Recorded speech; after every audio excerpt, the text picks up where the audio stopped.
The Miracle, episode 89, Surrender, berserah diri. Jika seorang mengaku ahli dan mendapat pengakuan akademik sebagai ahli ditanya, apa sebenarnya tujuan manusia hadir di bumi? Ia tidak akan bisa menjawab secara hakiki. Jika ia menjawab, maka boleh jadi jawabannya ngawur.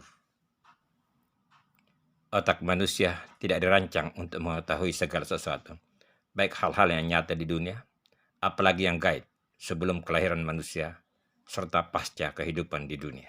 Jawabannya didapati dalam kitab-kitab suci Allah dan ayat berikut, sebagian jawaban yang terdapat dalam kitab suci terakhir Al-Quranul Karim.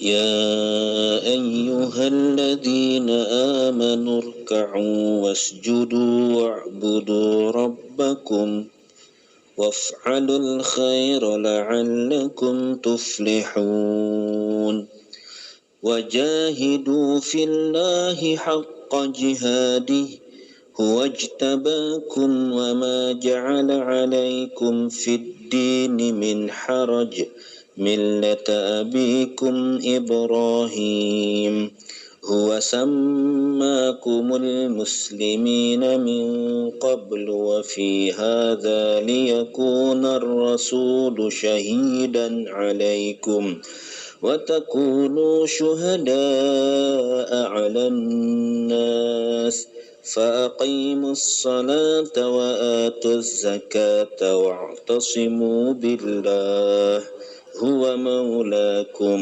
فنعم المولى ونعم النصير.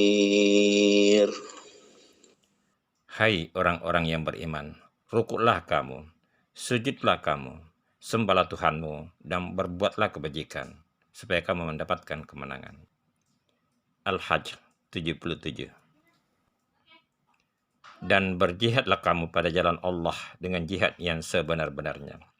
Dia telah memilih kamu, dan dia sekali-sekali tidak menjadikan untuk kamu dalam agama suatu kesempitan. Ikutilah agama orang tuamu Ibrahim. Dia Allah telah menamai kamu sekalian orang-orang muslim dari dahulu. Dan begitu pula dalam Al-Quran ini.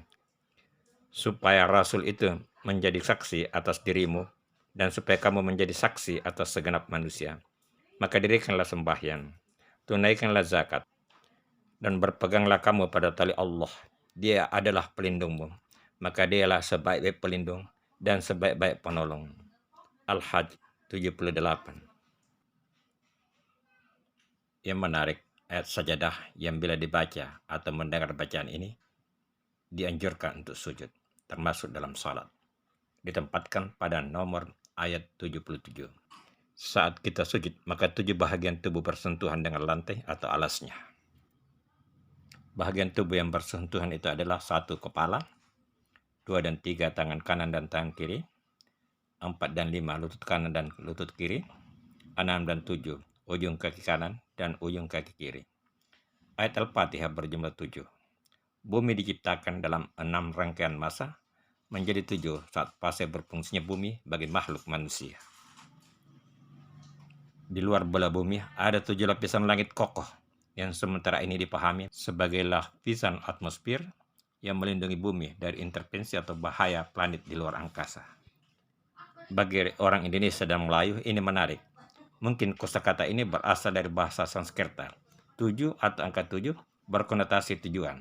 Setiap kosakata memiliki sejarah, namun kita akan terlalu repot untuk menelaah semuanya. Ayat berikutnya mengingatkan tujuan hidup dengan contoh Nabi Ibrahim. Jihad dalam agama yang lurus berdasarkan prinsip tauhid Tuhan Esa.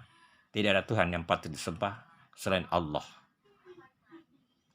Allah memberi nama bagi hamba yang bertuhankan kepada Tuhan yang Esa dengan nama Muslim yang bermakna orang yang berserah diri kepada Allah yang Esa.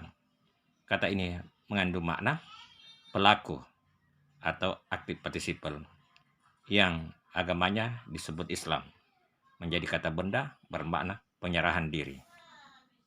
Tidak salah kalau dikatakan bahwa seluruh utusan Allah, Nabi, Rasul adalah Muslim yang bermakna berserah diri kepada Allah semata. Mereka tidak memerintahkan untuk menyembah diri mereka, tetapi sebagian pengikutnya mengkultuskannya, bahkan mempertuhankannya.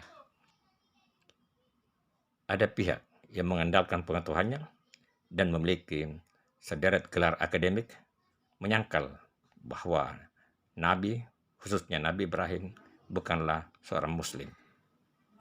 Ada orang berpengetahuan, semakin tinggi ilmunya, semakin dekat pada kebenaran sejati. Tetapi ada juga yang terjadi sebaliknya. Semakin tinggi ilmunya, semakin jauh ia dari kebenaran. Kita tidak boleh tertipu oleh orang-orang populer yang memiliki sederetan gelar akademik. Kita perlu mengingat tentang Nabi Musa alaihissalam. Ketika dia mengaku sebagai orang cerdas, diperingati oleh Allah untuk belajar dari seorang yang tidak populer. Tidak ada titel, tidak ada gelar, bahkan nama pun tidak disebut. Musa diminta untuk belajar pada hamba tersebut pada pertemuan dua laut.